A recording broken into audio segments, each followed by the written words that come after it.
Hey, what is up? If you won't give someone their car back, they will just have to take it back, one way or another. By Texas Kate. Backstory: before I met my now husband, he was married and divorced. We'll call my husband H and his ex-wife D. Theirs was not a marriage of love, but a marriage of financial benefit. He was 19, she a little older. He was in college, but she couldn't afford to go. He was able to get grants and some small loans to afford college because his parents were dead broke. Her estranged father made too much money to qualify. So they got married, so the powers that be no longer considered her parents' income into her ability to pay part of the application for grants. He worked in commercial real estate and went to school part-time. With his income and both their grants and loans, she was able to go to school full-time, and they graduated at the same time. They stayed together through and a little bit after college. Although they didn't really love each other, they did like each other. He started making a decent living, and learned to appreciate the finer things in life. His upwardly mobile career allowed them to buy and sell their first house, and then buy a second, nicer home. He also leased them both brand new cars. In 2000, my husband started to feel like their time together had passed its prime. She agreed. They started the divorce process, and since her job didn't pay that much, ETA, they sold the house for a loss during the divorce process, so nobody got that. He decided to give her 1. All the furnishings in their home, paid for by him.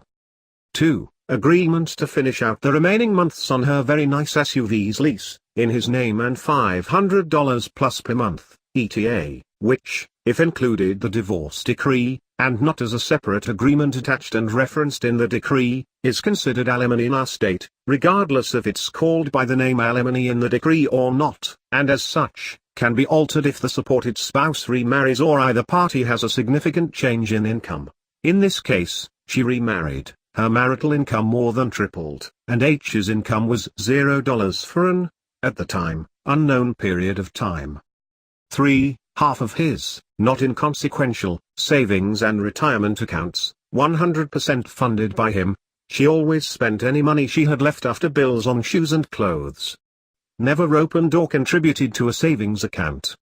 He was very generous, considering our state would not have required he pay any alimony and only a split of commingled assets, and he had come into the marriage with a small sum of savings he never commingled that he could have kept.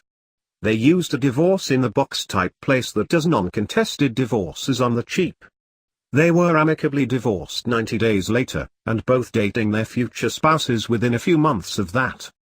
My husband and I started dating in early 2001, 2-3 months after the divorce was final.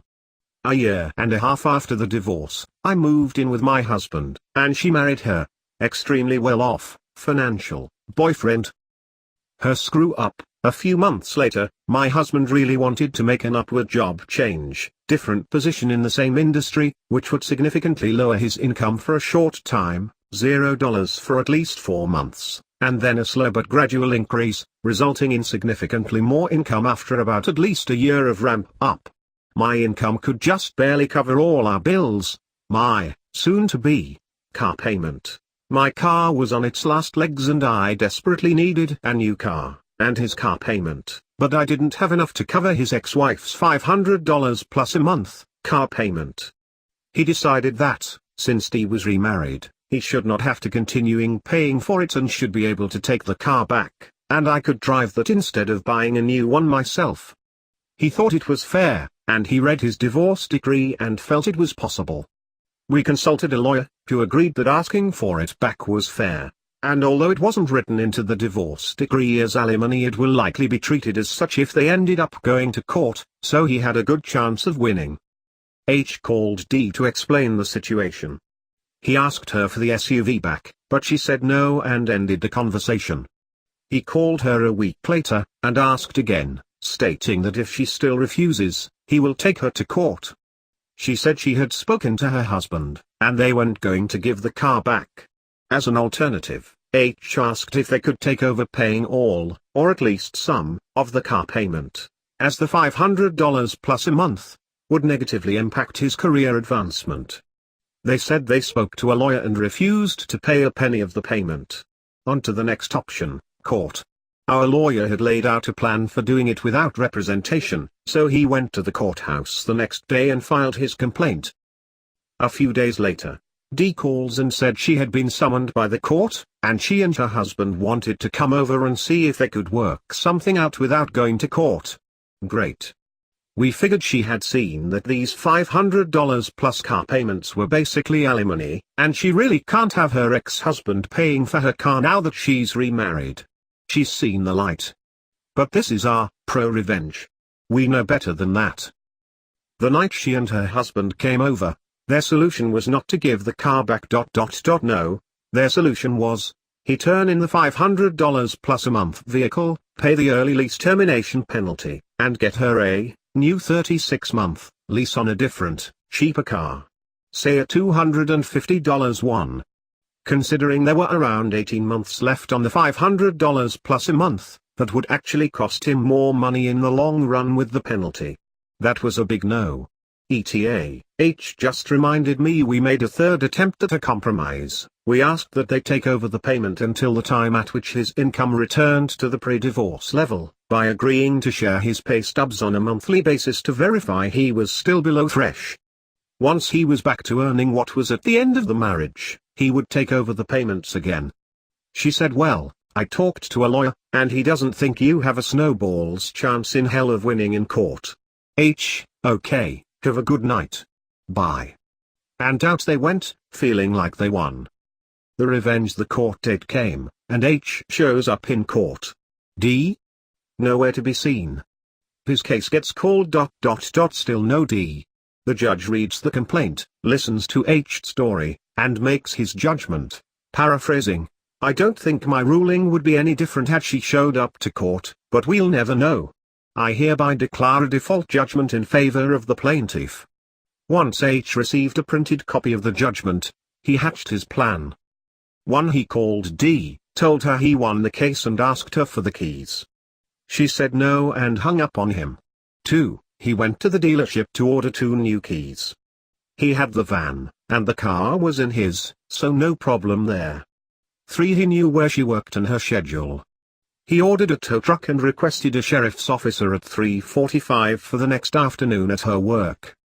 Day 3:45, the next day, 15 minutes before she would finish, he met up with the tow truck driver and the officer in the parking lot of her work. The officer verified the documents, and they located and loaded the truck onto the flatbed. They moved the truck to the curb right outside the doors to Dee's work. A little after 4, Dee walks out, sees the trio and her car on the truck and freezes in her tracks. This is the paraphrased conversation that followed. D, but you can't do that. H hands her the judgment. The officer reiterates the court's judgment. D, but I talked to Joe. He said you didn't have a snowball's chance in hell of winning. Those were Joe's exact words. Snowballs. Chance. In. Hell. Voice slightly cracking. H thinks for a second to try to figure out who Joe was. She had said it like he knew who Joe was.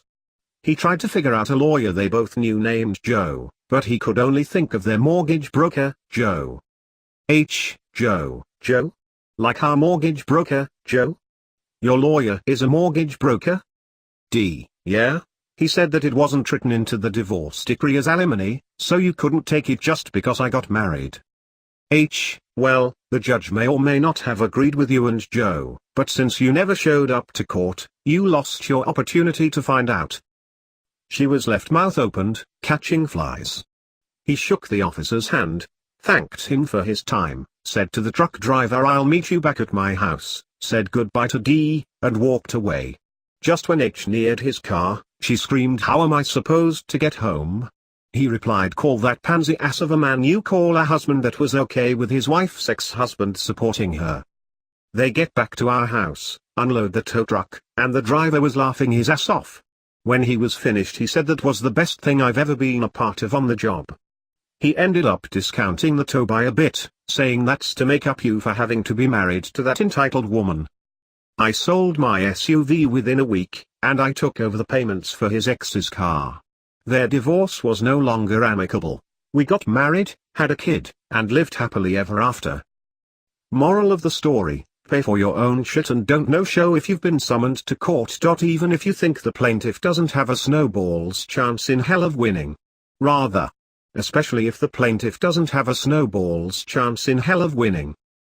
Thanks for watching. We are posting new content daily. Please like and subscribe.